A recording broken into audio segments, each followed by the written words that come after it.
Good evening, Mr. Williams. Here is my story. I'm sure that everyone listening to me right now has, at some point, gone through difficult times in their life. There isn't a single person who hasn't experienced sadness, or who hasn't had to struggle with challenging or sometimes confusing feelings.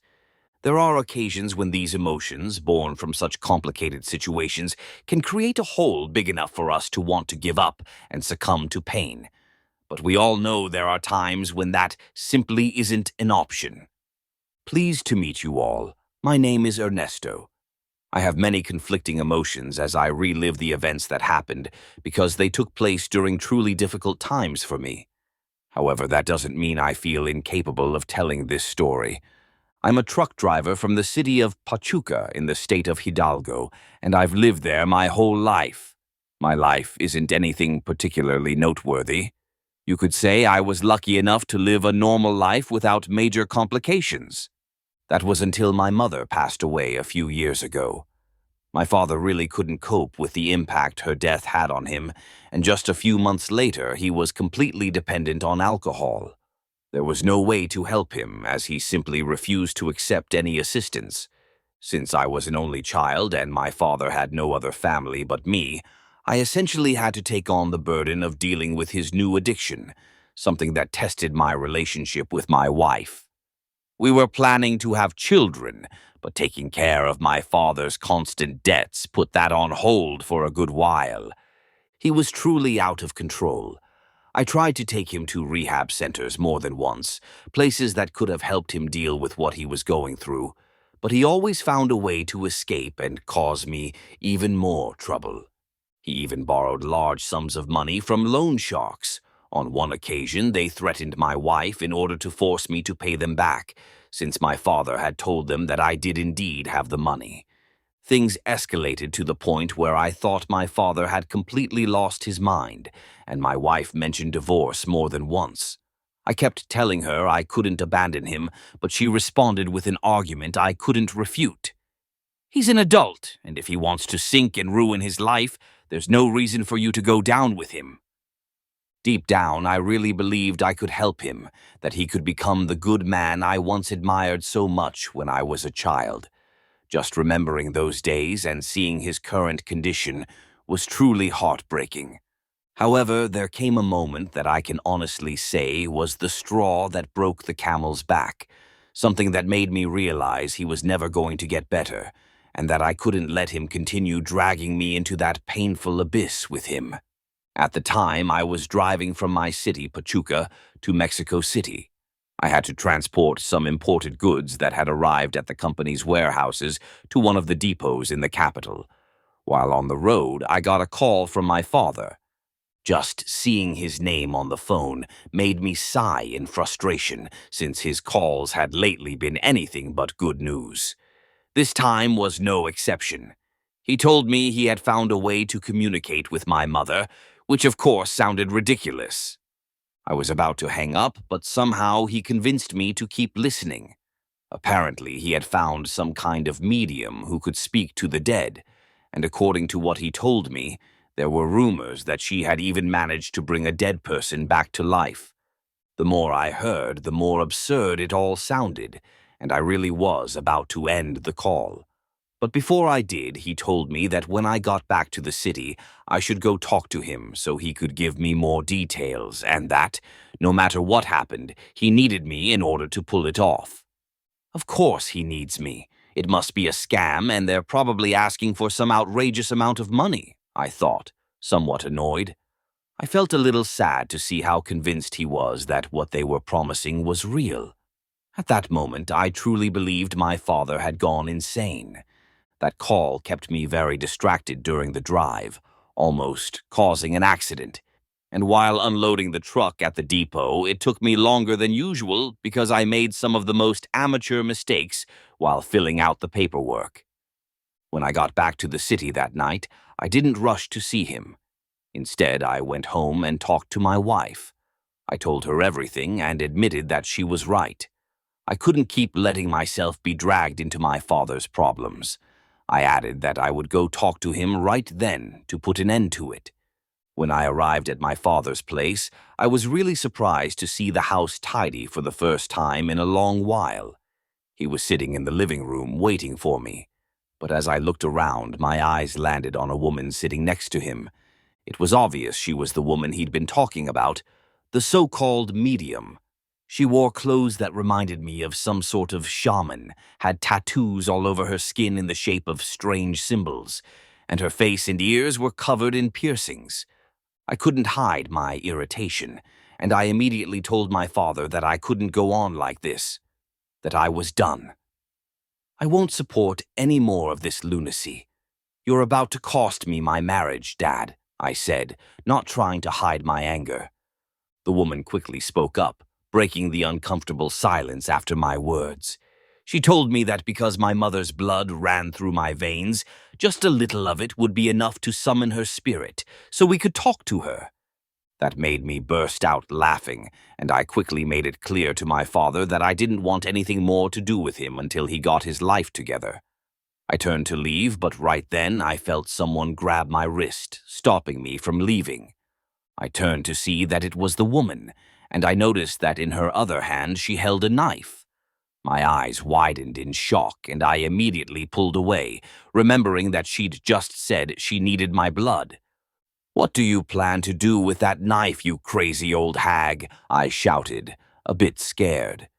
But with terrifying speed, she slashed the knife across my palm, a horizontal cut from one side to the other. I didn't even feel pain at first because I was so stunned. Then, snapping me out of it, she brought the blade to her mouth and let my blood trickle onto her tongue. I looked at her in confusion, and right then she began convulsing and her eyes rolled back into her head. I asked if she was all right, but that's when things got even stranger. She fell to the floor, writhing, yelling, and speaking a bunch of words I didn't recognize, maybe in another language. That wasn't the end of the bizarre moment, because against all reason, she began scaling the walls while still convulsing. Not just the walls, but the ceiling too, as if she was defying gravity. I won't deny that I was terrified. All of a sudden, she went completely still and silent while on the ceiling. In the next second, she fell to the floor with a resounding crash and stood up, staring at my father and me. It could have been my imagination, but I swear that, in that moment, her face looked like my mother's. Defying all logic, she began speaking to my father and me with the exact same tone of voice my mother used. It was incredible. If I ignored her strange attire, it was as if my mother were standing there and my father began talking to her, saying, I imagine, all the things he'd wanted to say for all those years since she passed away. I really couldn't speak at all. I was completely in shock. In the end, she said something like she didn't have much time left, said her goodbyes, and before departing, she looked at me and said, "Please take care of your father." Right at that moment, the features on the woman's face shifted back, and suddenly I was just seeing the medium again. My father immediately handed her a wad of money he definitely shouldn't have had, and she left without a word. My father was overjoyed, but I wasn't. It couldn't be possible. My mother had died. She was no longer in this world, and whatever this woman had done was nothing more than a trick to fool both him and me. Telling him this only led to another fight. In the following days, I stopped talking to my father. If he wanted to let himself be deceived, I wasn't going to let him take me down with him. But my separation from my father didn't last long because, a week later, he essentially began stalking me. He not only asked me for money to pay the medium, but also demanded some of my blood to speak with my mother again. As soon as I refused and told him he had lost his mind, he proved me right by trying to hurt me just to get my blood. I know it sounds ridiculous, but he had completely lost it by that point, stalking me, even breaking into my house once, all to achieve his goal. It was such a painful experience. The father I had admired so much as a child had become a lunatic who wanted to harm me just to use my blood to talk to my mother. I still believed that everything I saw that night was some kind of trick, until one morning I woke up and couldn't move anything except my eyes. Even breathing was difficult. Standing by my bed was my mother. It wasn't a dream. I was sure of it. But as I focused on her face, she appeared completely expressionless. I heard her speak, but somehow it didn't sound like her. I'm no expert, but I'm certain her voice seemed forced. After a moment, the figure of my mother faded away, but before disappearing completely, I saw her face change in a way I can only describe as demonic. I don't know anything about the occult, but the moment I saw her face shift, that word, demon, was all I could think of. The following days, my father was more unmanageable than ever, but at least whenever I had to drive to Mexico City, I got a break from his harassment. I knew I had to do something soon, but these supernatural experiences, seeing and hearing what seemed to be my mother, left me deeply unsettled. During one of my trips to Mexico City, maybe it was just a coincidence, late at night as I was heading back to Pachuca, I saw a woman walking along the roadside. I recognized her immediately as the medium. I don't know why, but I pulled over and started yelling at her. I wanted answers, an explanation of what was happening. However, she just smiled and kept walking as if nothing was wrong. I lost control, and in a fit of rage, I shoved her to the ground. I demanded answers, wanting to know if what she claimed was real. When she saw how furious I was becoming, she got scared and finally told me the truth. "It's not possible to communicate with the dead," she said. I pressed her further, and she revealed that a few years ago, while tricking another woman into believing she had communicated with her deceased mother, a demon threatened her, forcing her into a pact. She didn't tell me the details of the pact, but basically, the being we had talked to wasn't my mother. It was a demon imitating her, making us believe we were really speaking to her. "The more blood you offer the demon," she added nervously, "the more power it has over your life." That was when I realized I had to stop my father before things really got out of hand. Perhaps because of my experience with that sleep paralysis and the apparition, I was inclined to believe what the medium said. And knowing my father would never believe me, I had no choice but to report him, so they'd stop him from trying to contact my mother again. It wasn't too hard to have him admitted to a psychiatric hospital, and while it hurt terribly, I did the right thing. If I had let him continue down that path, the consequences would have been grave. Those first few days were painful, but little by little we got used to the new situation. My father doesn't appreciate my visits at all. He basically hates me because, from his perspective, I turned my back on him and my mother. I've tried explaining to him what really happened, but he never believed me. I decided to share this story on this podcast because, first, no one else would believe me if I told them in person, and second, I recently came across some news that brought everything back to mind. They found that medium in a ditch in the middle of nowhere near a town in Hidalgo. The circumstances of her death were extremely strange.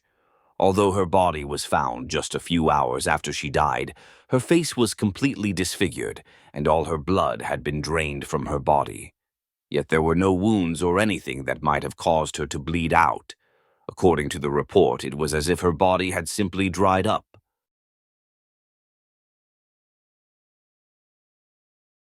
My name is Tomas, and I have been a truck driver for over 20 years. I have always enjoyed the road, that feeling of freedom that comes with being constantly on the move. I live in Querétaro with my wife Carla and our son Santiago. My routine is quite simple. Load the truck, check that everything is in order, and head to my destination. I usually make long trips lasting several days, so I tend to bring a bit of clothing, some food, and of course, my old radio, which accompanies me on every journey. That Monday started like any other. I got up early, had breakfast with my family, and headed to the loading terminal. Carla saw me off as usual, with a kiss on the cheek and a smile that tried to hide her worry. Santiago, who is only 7 years old, hugged my leg and asked me to bring him a toy from wherever my trip ended. I promised him I would, as always. I climbed into the truck and started the engine. The purr of the motor was familiar and comforting. I checked the GPS to ensure the route and began driving. I had to deliver a load of medical supplies to a hospital in Monterey. It was a 2-day trip, so I planned to spend the night in a roadside motel. The first part of the trip went smoothly. I passed through several small towns and villages, observing life as it continued its normal course. I stopped at a service station to fill up the tank and stretch my legs. When I returned to the truck, I noticed a man who seemed to be looking for a ride. I usually don't pick up hitchhikers, but something about him made me feel I should. "Do you need a lift?" I asked. "Yes, sir. Thank you very much," he replied with a friendly smile. "My name is Pedro and I'm heading to Monterey." I gestured for him to get in. Pedro was a middle-aged man with a calm but somewhat tired look. We started driving and chatting. Pedro told me he was a mechanic looking for work in Monterey. The conversation was pleasant, and soon the road felt less lonely. It was already night when I noticed Pedro was uneasy. He kept looking out the window as if searching for something in the darkness. I tried not to give it much importance, but his behavior began to make me nervous. "Is everything okay?" I asked. "Yes, it's just that this road brings back bad memories," he replied without elaborating. We continued in silence for a while. Then something strange happened. The truck's engine started to sputter and the lights flickered. I had never had any issues with my truck, so this caught me by surprise. I decided to pull over to the side of the road to check the engine. "Let me help you," Pedro said, getting out of the truck. We opened the hood and started checking. We didn't find anything wrong, but when I tried to start it again, the engine refused to turn over. We were in the middle of nowhere, with only the darkness and silence of the night around us. "I think we'll have to wait for another vehicle to pass by," Pedro suggested. I nodded, though I didn't like the idea of staying there for long. The road was deserted, and the atmosphere was starting to feel eerie. I took out my phone to call for a tow truck, but there was no signal. For the first time in years, I felt a chill run down my spine. Pedro and I sat in the truck, waiting. It wasn't long before we both started hearing a strange sound. It was like a whisper, but I couldn't tell where it was coming from. Pedro looked at me with wide eyes. "Did you hear that?" he asked. "Yes, but I don't see anyone," I replied, trying to stay calm. Then, out of nowhere, we saw a dark figure moving among the trees at the side of the road. Pedro turned pale and started muttering something I couldn't understand. "What's wrong? What is that?" I asked, but he just shook his head. The figure moved closer, and I could see it had the shape of a woman, though her face was covered by some kind of veil. I felt my heart pounding and knew this was not something natural. Pedro started speaking quickly, telling me a story that sounded like a nightmare. He said he had worked on a nearby road many years ago, and one night, while driving home, he had accidentally run over a woman. Since then, every time he took that route, he saw her figure and heard her whispers. "I should never have come back here," he said, trembling. "She follows me. She doesn't let me be." The fear in his voice was palpable, and although I wanted to believe there was a logical explanation, the figure was still there, watching us. I decided we couldn't stay any longer. "We have to get out of here," I said, trying to sound decisive. "Push the truck with me. Let's move it even a few meters." With great effort, we managed to move the truck and, as if by a miracle, the engine started again. We quickly got in and I accelerated, leaving the figure behind in the darkness. Pedro remained silent for the rest of the trip, and I didn't have much to say either. Something strange and terrifying had happened, and we both knew it. Finally, we arrived in Monterey at dawn. Pedro thanked me and quickly left. I delivered the load to the hospital and headed to a motel to rest a bit before starting the journey back. Despite my exhaustion, I couldn't stop thinking about what had happened. When I got home, Carla and Santiago welcomed me with hugs and smiles. I tried to forget what had happened, but the image of the figure on the road kept appearing in my dreams. Days passed, and I returned to my usual routines, but I couldn't get the experience out of my head. One day, while having coffee with other truckers, one of them mentioned something about the Woman's Road, a local legend about a woman who had died tragically and whose spirit still haunted the area. I felt a chill as I heard the story. I couldn't help but think that maybe, just maybe, I had encountered that woman on my trip. I decided not to tell anyone else about what had happened. Some stories are better left on the road where they belong.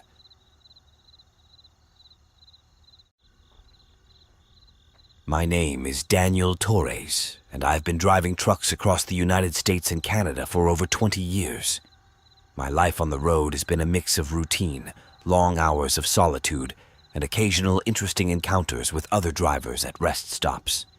I have never considered myself superstitious, and although I have heard many strange stories from other truckers, I've always taken them with a grain of salt. It was a summer night when I received an assignment to haul a load from Texas to Ontario, Canada. The trip would be long and lonely, but I was already used to such journeys. The truck was loaded with agricultural machinery, and the company wanted it delivered within a week. I left Houston with a full tank and the thermometer showing 95 degrees Fahrenheit. The first part of the trip went smoothly. Traffic was light, and the roads, though long and monotonous, were in good condition. I passed through Dallas and then Oklahoma City without any issues. I stopped to rest at a service area near Wichita, Kansas, and allowed myself a quick break before continuing. 3 days had passed since I left Houston. I was driving on the desolate highway that runs through North Dakota, a region where civilization seems to have forgotten its existence. Night fell quickly, wrapping the landscape in a deep, almost tangible darkness. There was barely any traffic, and the only sound breaking the silence was the constant purr of the truck's engine. It was then that I noticed something unusual in the sky. At first I thought they were stars, but soon I realized they were too large and bright to be stars. There were 3 lights forming a triangle, moving in sync.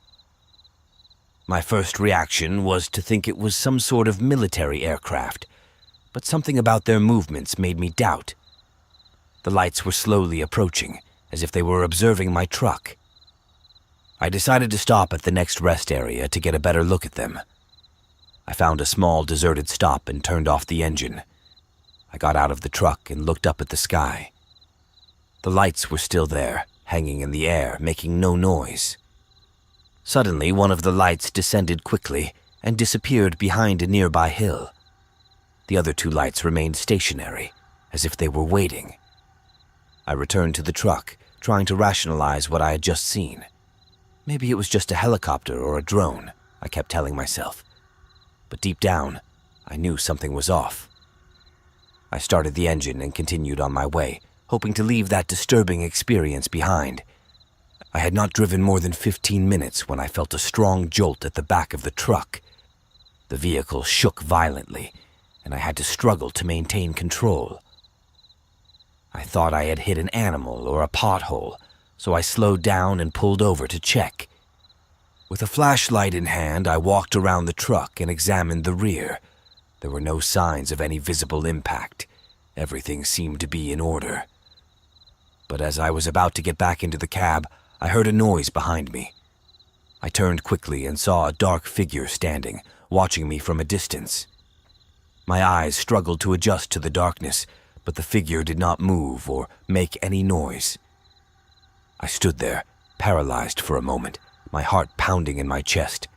Then, the figure vanished into the darkness as silently as it had appeared.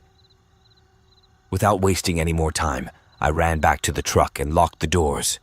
I sped away from that place as fast as I could, without looking back.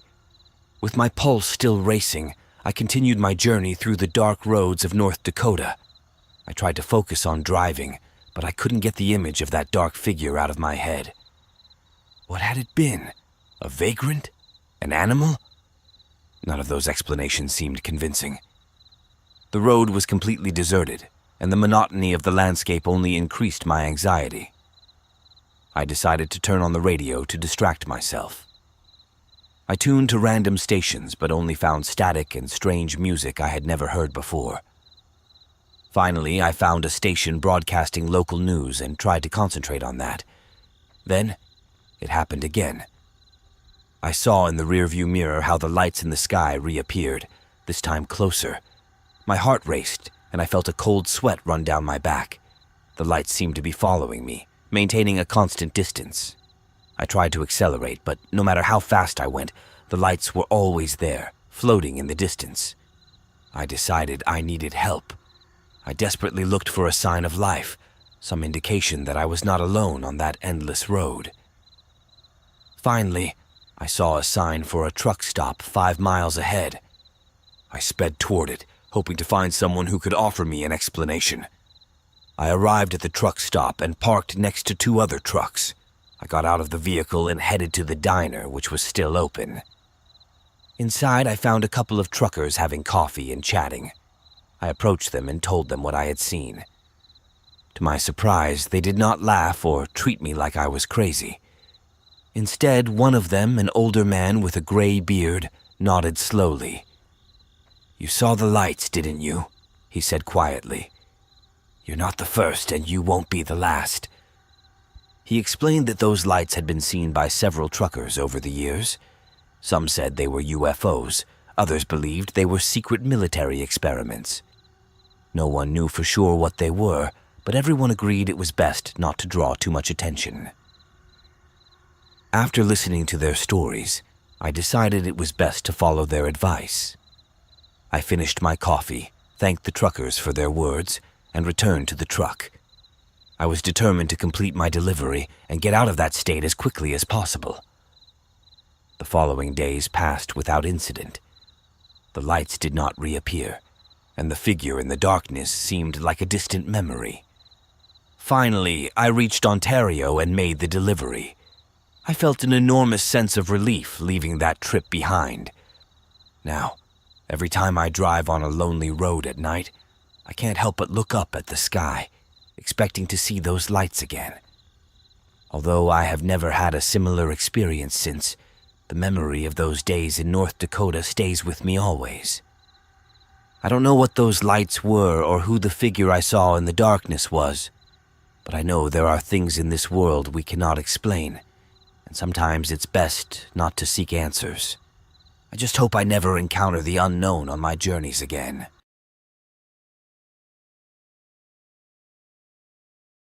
The least expected day. I always believed that everything in the paranormal world had already been written. Witchcraft, ghostly apparitions, demonic possessions, even the manifestations of the Nameless One. But I was wrong. I met a newlywed couple who, instead of celebrating their new step with happiness, became victims of an encounter one night that surpassed anything I had ever known. I didn't see anything myself. I wasn't a direct witness to the event, but I can firmly testify to the aftermath of that macabre, brutal, and grotesque experience which ruined their lives forever. As for me, I'll only tell you that my name is Mario. I'm from Mexico, and I'm 58 years old. The protagonist of this story, or rather the only one still with us today, allowed me to share what they endured with one condition: not to reveal their real names or too many details of the events, especially not their location. And that's more than understandable, especially out of respect, as I can sincerely assure you that you've never heard anything like what you'll learn tonight. At least, that's the case for me. Having clarified this, I will now recount what happened back in 1992. We knew each other for as long as I can remember. We were born in the same town, and since we went to school together, I can also say we practically grew up together. Jose, who I will call by a fictitious name, became my best friend. Likewise, I'll refer to the second protagonist as Paula. She not only grew up with us, but became Jose's girlfriend since our teenage years. Over the years, they consolidated their relationship by getting married. They were still young. He was 26 and she was 24. I shed tears when I remember the things they used to tell me, the plans and dreams they wanted to achieve, which were snatched from their hands by evil on the least expected day. Of course, I was telling my dad about it these past days, and he agreed. So the car is yours for a few days. The only thing he asked is that you take good care of it. However, I have a concern. Are you sure you want to go to that city? I know the honeymoon should be magical and unforgettable, but why go so far? There are so many tourist spots in neighboring cities that will amaze you. I don't know, just my opinion. But of course, you two go wherever you want. I just keep thinking that the city you chose is much bigger, and since we don't know it, I think it would be better to go to one we've already visited. I told Jose that afternoon when he asked if my dad had decided to lend them his car. Don't worry, my friend, we'll be fine. On one hand, unfamiliar places give this kind of event that special touch. Don't forget, it's our honeymoon. We'll spend our first night as a legitimate couple there, he replied, reassuring me. A few days later, the wedding took place. The ceremony in the church, the reception at the hall, the guests who accompanied the newlyweds. Everything was perfect. That same night, they got into the car and said their goodbyes. I hugged them both again, congratulating them, wishing them the best, unaware that they were heading straight to their own hell. According to Jose, the journey went smoothly. They arrived at their destination around midday and checked into their pre-booked hotel room. After resting, they went out to explore the city center, returning to the hotel at night to continue resting, as they had plans to visit a nearby small, beautiful rural town the following day. By midday, they were there. The only unpleasant part was the drive through the dirt road leading to the town, surrounded by wilderness and silence, giving it a somewhat eerie atmosphere. The plan was to stay there for the day, rest in a rental apartment, and head to another town the next morning. That evening, they looked for a bar to unwind for a few hours, have dinner, and finally head to bed. It was in that very place where the unexpected happened, and perhaps that's where it all began. Jose told me the bar, though modest, had a pleasant atmosphere. There were other people enjoying drinks, but it was a particular small group of 5 visibly intoxicated men that stood out. At first, they were having fun without causing trouble. The problem began when Paula got up to go to the bathroom. Jose stayed at the table, unconcerned, until minutes later when he heard her shout his name. Looking up, he saw her, returning, but being held by one of the men from the group, who was disrespectfully trying to hug her. As you might imagine, Jose lost it, quickly running to free her, which led to a fight. Thank God it was brief. While Jose was fighting the man, the bar owner and employees immediately intervened, preventing the situation from escalating. The men seemed ready to kill Jose, advancing towards him with knives in their hands. The altercation ended with my friends heading to the apartment, and the drunkards still in the bar, arguing with the staff. Paula was crying, and Jose was still furious about what had happened. An hour later, when they thought it was all over, the group of troublemakers, led by the man who started it, showed up outside the apartment, shouting for Jose to come out and continue the fight. The apartment owners called the local police, who arrested the group, or so Jose thought. Half an hour later, they began preparing to leave the town immediately. Soon after, they were driving along the road, trying to escape the nightmare, both submerged in a sea of desolation and frustration. But as often happens, evil didn't stop its pursuit of causing harm and pain. Just a few kilometers away, the true horror of this story unfolded. They started hearing strange noises coming from the woods alongside the road. Jose was immediately reminded of the same feeling he had while driving along the dirt road out of town. A chill ran down his spine as he wondered if they were being followed. A grim realization shattered any remaining hope of enjoying their honeymoon. 2 armed men were waiting for them in the middle of the road, their faces covered by masks, foreshadowing their vile intentions. Unfortunately, Jose couldn't avoid them as they were pointing guns at him, so he pulled over to the side. In the blink of an eye, other men appeared from the woods, identical in appearance, and threatened my friend, forcing him out of the car, but not Paula. Jose fought as much as he could. Though he wasn't shot, the beating he received left him unconscious. He woke up tied up in the middle of the woods, surrounded by those men. But what shocked him most was another presence. A monstrous creature stood a few meters away, a huge, mutant dog-like figure with a human face, specifically that of an old man. Its black fur gleamed under the moonlight, and its heavy paws, armed with claws, sank into the ground as it slowly approached Jose. When it stopped nearby, as if in a sick illusion, Jose watched the beast begin to rise on its hind legs. The word Nahual flashed in his mind, and nothing could contradict his thought when the creature, unsatisfied with the terror it had already caused, took it beyond imagination. "We hate outsiders here." The hoarse voice of the Nahual chilled Jose's soul. He tried to stand and run, but couldn't. His body was too broken to allow it. The criminals accompanying the creature rushed to strike him again. Vulnerable and defenseless, Jose dared to ask the Nahual what it wanted, while coughing up blood that stained the ground, where he collapsed once again. "We don't care about you. We've already got what we wanted." That was the last thing he heard before being struck unconscious once more, though not before realizing that Paula wasn't there, and that several men he had seen earlier were missing. The same image of his beloved froze his senses when he woke up.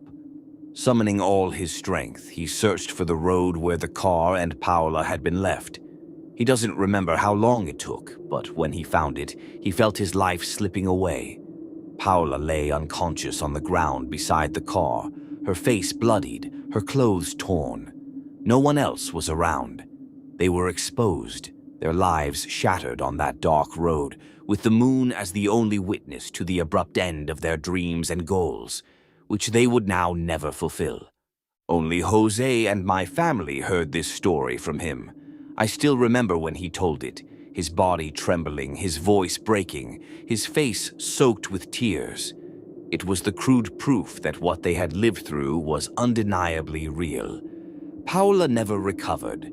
Unable to bear the terror and panic she lived with, she took her own life months later. As I mentioned at the beginning, I omitted several details, but if the ones I included are enough for you to find this story terrifying, imagine how you'd feel if I told you everything. A monster, no, a cursed demon, is what took their dreams, goals, and plans, and yet many questions remain unanswered. Was there more than one Nahual? Because they swear several were following them. Who were those two men waiting for them? It seems it was an ambush, and if so, why? How did they know Jose and Paula would pass through there? Was it random? We don't think so, given that the creature told Jose we already got what we wanted, clearly referring to Paula, who was left at the mercy of the other men. She was brutally assaulted, but they left her alive, knowing she could have recognized them. Or maybe their intention was always to let her continue living in agony, knowing that she would eventually end it herself. And then there's Jose. His survival was nothing but a way to keep torturing him. To this day, there are many reports of missing people on that stretch of road. Could it be the same criminals? And if that's the case, it chills me to think that the townspeople could be involved, something we may never know. And to finish, were those drunkards from the bar the same men who, joined by others, chased them down until they caught them?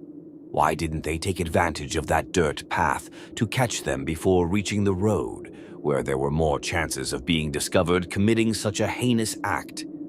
But without a doubt, considering everything previously mentioned, that old pervert was the damned Nahual that ruined both their lives. How cruel fate can be.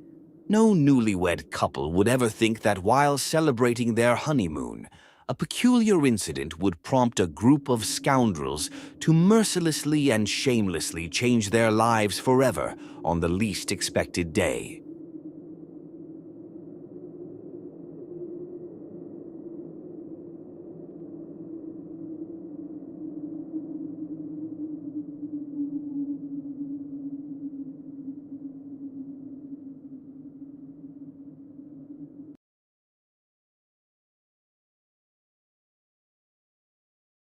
Unexpected friends.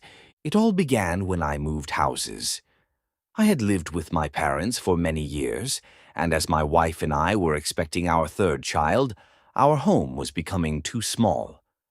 My parents agreed to the move, though my mother was a bit sad at first because she would miss her grandchildren, my wife, and me. The new house wasn't far, just a few kilometers away, but my parents, who were older and still working, started visiting us less frequently. At first, they came 4 times a week, then only once a month. It was then that strange things began to happen. My name is Martin Ramirez. I'm from Cordoba, Argentina, and I work as a truck driver. It's a profession I learned from my father, who is now retired.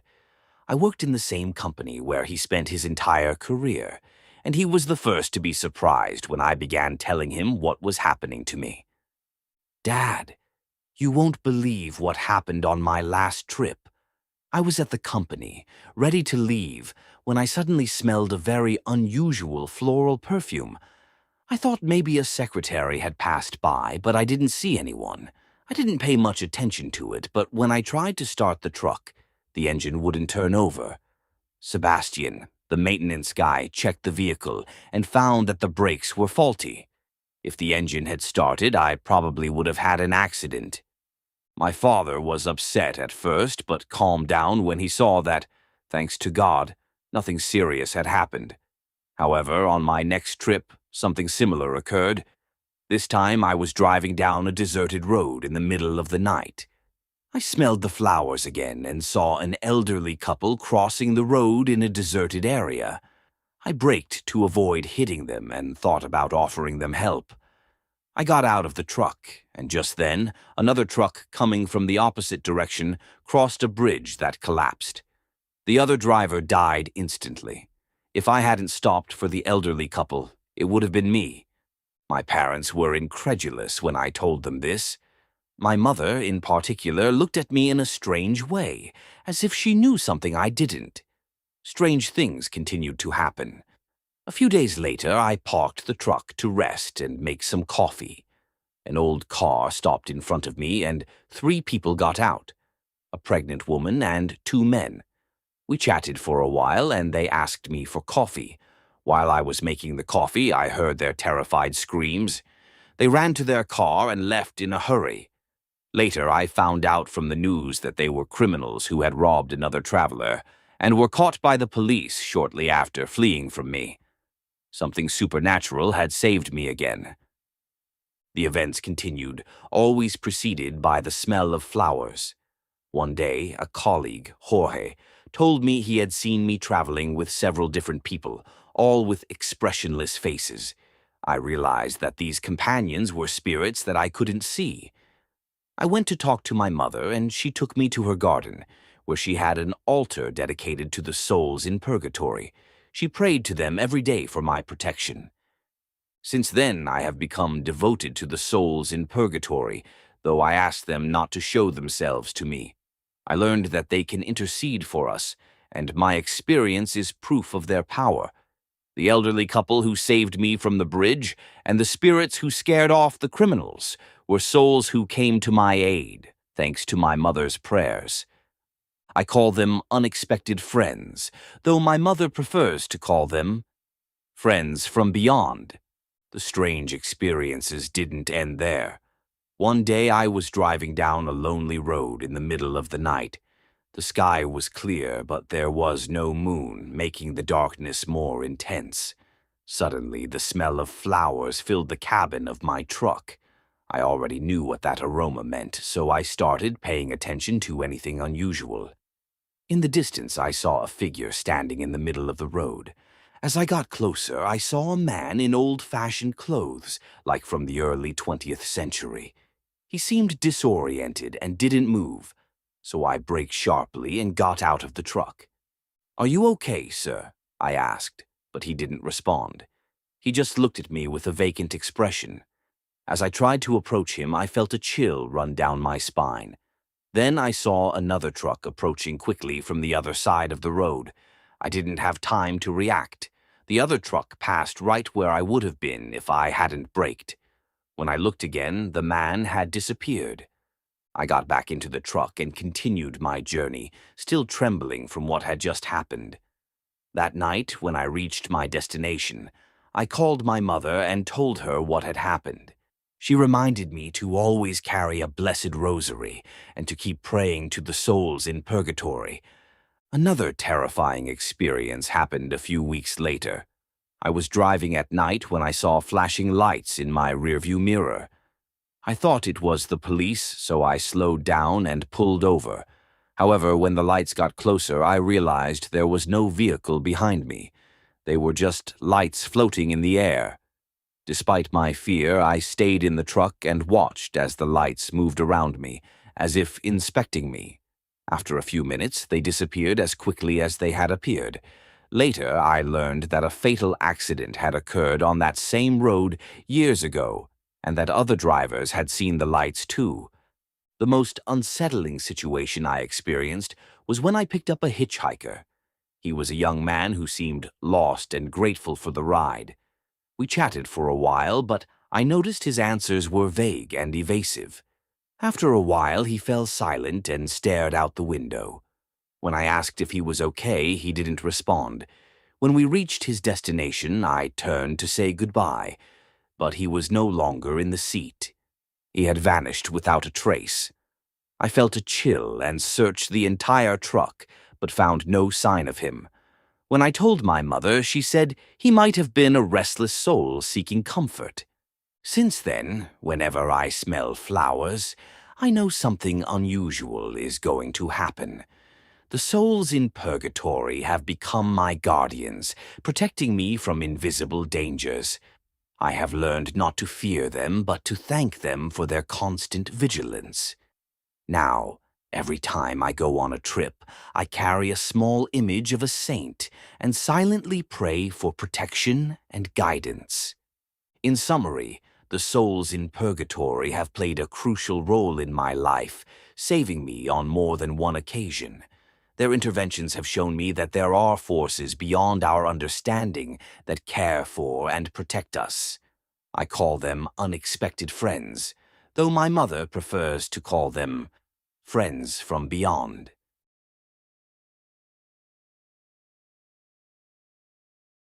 The Enigma of the Lonely Road. Throughout my career as a truck driver, I have experienced inexplicable events, paranormal occurrences, as they would say.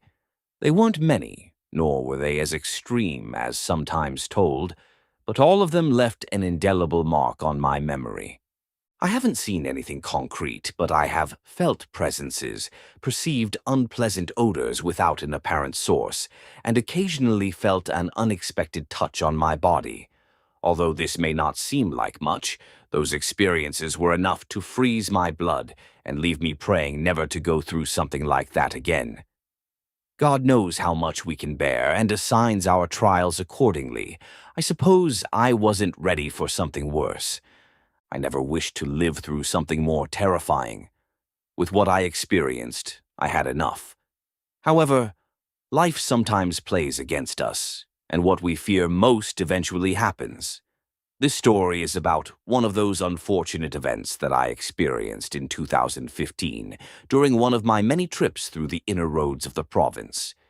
My name is Javier Lopez. I am from Chile, currently 42 years old, and still driving trucks. This experience was the result of my own imprudence. I have always been extroverted and sociable, a virtue that I question today. Now, when I find myself parked on a lonely and dark road, I prefer to stay in my own space. It was a Tuesday. I left the city around midnight to reach my destination with the first rays of the sun. That particular route was a kind of shortcut, little traveled and unlit, surrounded by forests. Everyone preferred the main route, longer but better lit and safer. But I always chose the old road. I knew it like the back of my hand and never had any problems on it. However, it had been 3 months since I last traveled it, but that didn't bother me at all. It was 3:45 in the morning when I checked my cell phone. The connection came back in that area, and messages started coming in. That was the only thing I didn't like about that route. The connection was constantly lost. Among the messages, one from the owner of the company to which I was delivering the cargo caught my attention. We had agreed that he would wait for me at 7 in the morning at the warehouse, but now he said he wouldn't be there until 9. This annoyed me, since those extra 2 hours took away valuable time. I parked on the side of the road and tried to call him, but the connection wasn't enough. While thinking about what to do, I cursed a little. I decided to wait, so I took a chair from the cabin, grabbed my thermos, and sat down to drink some mate under the starry sky. Everything was going well until a man appeared. I was sitting a short distance from the truck door, which I had left open to ventilate. While pouring the mate, I saw a figure out of the corner of my eye. When I turned, I saw that it was a man. He stopped dead when he noticed that I had seen him. The first thing I thought of was my gun in the cabin, but I tried to stay calm. The man seemed to be of medium height and robust, although I couldn't see his features well. A few seconds passed, and as I thought more clearly, I supposed that if he had bad intentions, he would have approached more stealthily. By how he behaved, he seemed to be afraid. I decided to greet him by raising my hand. The man began to walk toward me, but with slow, hesitant steps. I don't understand how I was so stupid to feel compassion for him. I thought he would be a young man or an old man. As he approached, I started talking to him. This made him stop again, perhaps surprised by my greeting. He resumed his steps after a few seconds, showing that he was beginning to trust me. When he was close enough, I could see details that gave me a chill. He wore a shirt and pants, both dirty and worn. His face was equally dirty and seemed to be about 40 years old. I realized that his behavior was due to his situation. When he was a few meters from me, he stopped again. I asked him not to be afraid and offered him a mate. Only then did he approach, but when he was in front of me, I noticed something I hadn't seen before. His smell was unbearable, a stench of decomposition that made me instinctively step back. "Take it, friend, no shame. Have a mate," I said, trying to hide my repulsion. He didn't respond, he just stared at me, unblinking. The smell of decay intensified, and I had to cover my nose. This affected him as he took a step back. "No, it's okay, I apologize," I said, trying to ease the situation. But my words caused him to do something that deeply disturbed me. He began to unbutton his shirt, revealing putrid skin full of maggots and flies. He couldn't be a living man. He was a decomposing corpse. Panic took over me. I ran in the opposite direction, crossing the fence that divided the forest from the road. I ran like a madman, screaming in terror. The corpse kept appearing in front of me, in my path. I fell several times, and finally, in the middle of the forest, I found a tree with a rope. Hanging from the rope was the body of a man in an advanced state of decomposition, dressed just like the man who had been chasing me. I spent the rest of the day at the police station, who didn't believe me when I told them about the body. In the end, it was clarified that it was a missing local. According to the sheriff, his soul manifested to guide me to his body so it could be found. This is the first time I have made my experience public. Only my family and close friends knew about it. I wholeheartedly wish that soul is now resting in peace. But I pray to God that it never manifests to me again, because even if it's just to thank me, his harmless gesture would make me shiver in terror once more.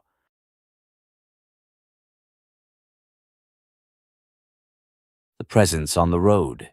It was a Friday night in October, the early hours had fallen, and the atmosphere was calm compared to previous nights. I was passing through the last town before reaching my destination in the city. Despite everything seeming to be in order, I decided to pick up a young man hitchhiking by the roadside. When I slowed down, I had already passed him and had to stop further ahead, making the young man run towards me. His joy upon approaching the truck was evident. I had never picked anyone up from that place, but I had heard that people from that area were honest. "Hello, friend. Where are you headed?" I asked when he reached the door. "Good evening, sir. I'm going to the city. Thank you so much for stopping. At this hour, it's hard to find a taxi, and I need to get there as soon as possible," he responded as he got in. He said his name was Juan and told me he was going to the city to see his girlfriend, whose parents were out for a few hours. He wanted to take the opportunity to be alone with her. I smiled as I listened to his story, reminding me of my own youthful experiences. As we traveled the 20 minutes to the city, Juan wouldn't stop talking, laughing, and joking. Suddenly, a strange smell began to invade the cabin.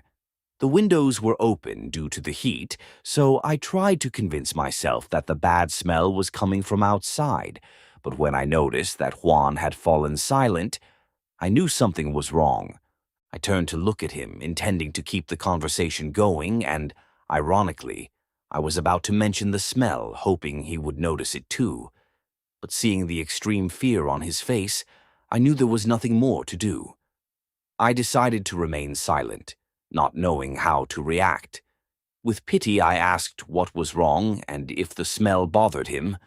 Not to worry that it sometimes happened, but I didn't know the cause. He didn't respond. Now and then I saw him slightly turn his head to look back, indicating that he had already noticed the situation. Finally, he spoke with a trembling voice, revealing the eerie situation. "There's someone sitting behind us. I don't think it's your companion," he stammered. If there's something good to rescue from that moment, it was Juan's courage in not asking to be let out immediately or screaming in fear. As soon as we reached the urban area where the lights illuminated the first houses, he spoke again to ask me to stop. Today, when I remember, I feel a lot of guilt. When the truck was already stopped, he quickly got out and I did the same, as I didn't want to stay alone inside. I tried to calm him, but it was useless. As soon as he set foot on the ground, he ran away without looking back. I was alone once more, sitting by the roadside. I took a pack of cigarettes out of my pocket and lit one to relax, praying that presence would leave and let me be. Occasionally, I looked towards the cabin, and there it was, sitting, as on previous occasions, horrifying, cadaverous, motionless, with those eyes fixed on mine. After about 20 minutes, the apparition vanished. I prayed and got back into the truck to continue my work. My name is Roberto Diaz. I'm from Cordoba, Argentina. Perhaps some find the beginning of my story confusing, but let me put you in context. It all started a few weeks earlier, in the mid-2010s. I was married to Sophia, the mother of my children. Our love had faded over the years. Eventually, we decided to separate when our children were old enough to understand. I moved to an apartment but never stopped caring for my children. I met Carolina, a wonderful woman who became my refuge. However, during a work trip, I began experiencing inexplicable events. One night I felt unusually weak and tired. I stopped at a service station and after dinner I felt better. But the symptoms returned when I resumed my journey. I decided to rest and parked by the roadside, falling asleep almost immediately. I woke up scared. The truck windows were fogged and I was covered in sweat. I had trouble breathing, but when I rolled down the window, I recovered. The weather didn't justify this phenomenon. When I woke up again, I noticed a horrendous smell, like someone with poor oral hygiene. I saw handprints on the windows from the inside. Terrified, I turned my head to the right and saw a vapor appearing in the air. That invisible thing was sitting next to me. I got out, scared, and as I left the door open, the windows returned to normal. I smoked a cigarette, trying to understand what had happened. I saw hand marks on my stomach, moist and quickly disappearing. I felt an indescribable chill. When I arrived at my destination, the scare still dominated me, so on my way back home, the phenomenon repeated. The windows fogged up, and the repulsive breath returned. I turned my head and saw a corpse sitting in the air. The skin on its face was rotten with yellow pus. The open mouth emitted and I managed to park the truck and vomited from fear. Every muscle trembled. I looked back and saw the corpse staring at me horrifyingly. I sat on the road until the apparition vanished. Oh. I decided to visit a healer who confirmed someone had cast a spell on me. We cleansed the truck, and the discomfort ceased. The healer said the person who did the work would leave my life. Weeks later, Carolina left, taking everything of value. I never understood why she did it, but I learned it's better to be alone than to trust someone who can destroy you. My children are my only company. I learned to value my life and protect myself from those who wish me harm, especially from the presence on the road.